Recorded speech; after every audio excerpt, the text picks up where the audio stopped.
Questa è sicuramente la pasta più buona che tu vedrai oggi. È la pasta alla francescana.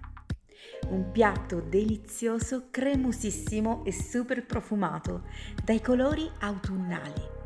Prima di cominciare vorrei invitarvi ad iscrivervi al mio canale, attivare la campanella e lasciare un like a questo video. Grazie di cuore! Bene, cominciamo! Tritiamo al coltello mezza cipolla. Voilà!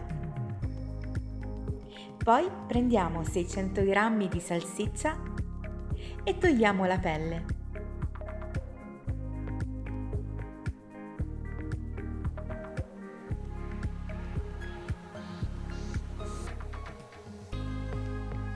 Quindi sbricioliamola.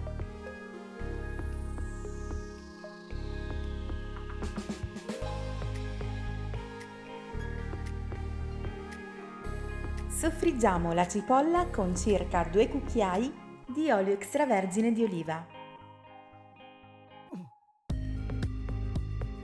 E quando è bella dorata possiamo aggiungere la salsiccia.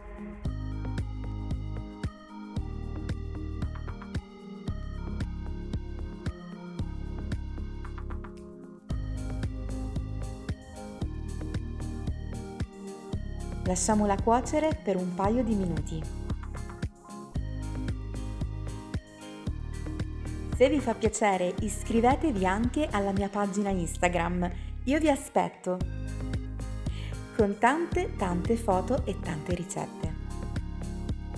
Per rendere profumatissimo il nostro piatto, possiamo aggiungere qualche seme di finocchio e pepe nero macinato fresco.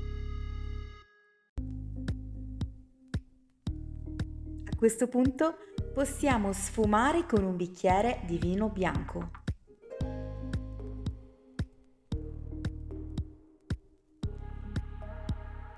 E subito aggiungiamo 600 g di funghi porcini.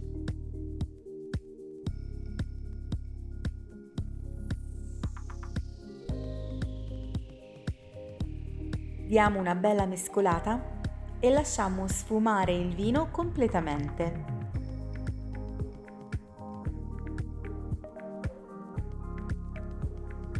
Aggiungiamo il sale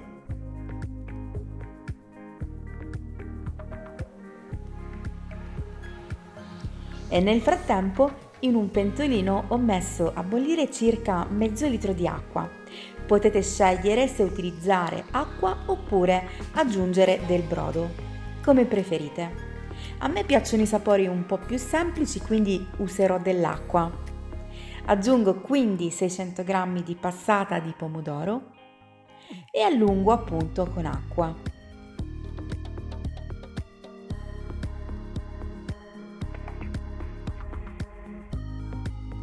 Una bella mescolatina e lasciamo cuocere a fuoco molto basso per un'ora.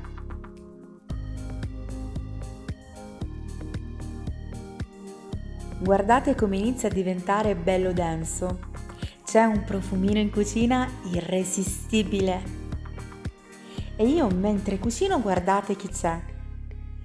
C'è Ayaz che mi tiene compagnia e guarda tutto ciò che faccio e vi manda un bacione. Mettiamo adesso la pentola con l'acqua, portiamo a bollore, aggiungiamo il sale e naturalmente la pasta. 500 g di pasta, io ho scelto i fusilli perché li adoro, però potete scegliere il formato che più vi piace. Nel frattempo mi è caduto un chicco di pasta per terra e guardate, qui è sempre festa. Ma non avete idea, ho continuato a giocare con questo pezzetto di pasta davvero per un'ora, saltando di qua e di là e riuscito a portarlo per tutte le stanze. Non so voi, però io adoro davvero gli animali, in particolare i miei gattini.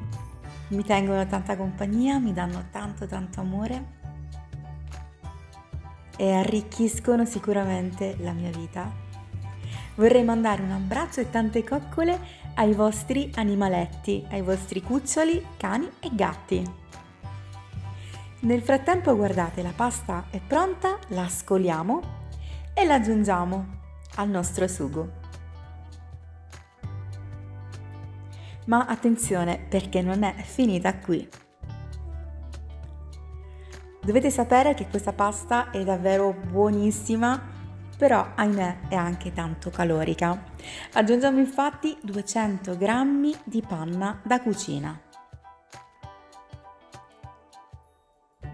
Fuoco molto basso e lasciamo insaporire per un minutino, sempre mescolando. Dopodiché spegniamo il fuoco e possiamo servire.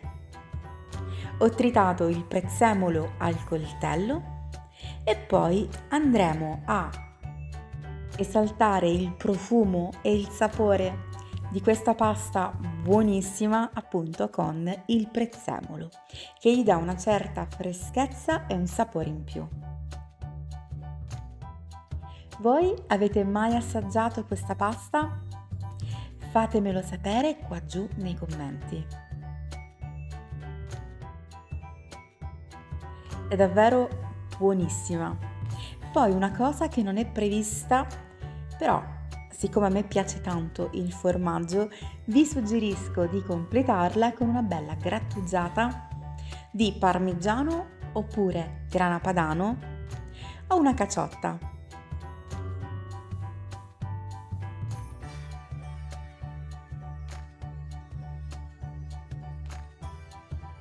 Ecco, io che cerco di inforchettare la pasta ci ho messo un pochino di tempo.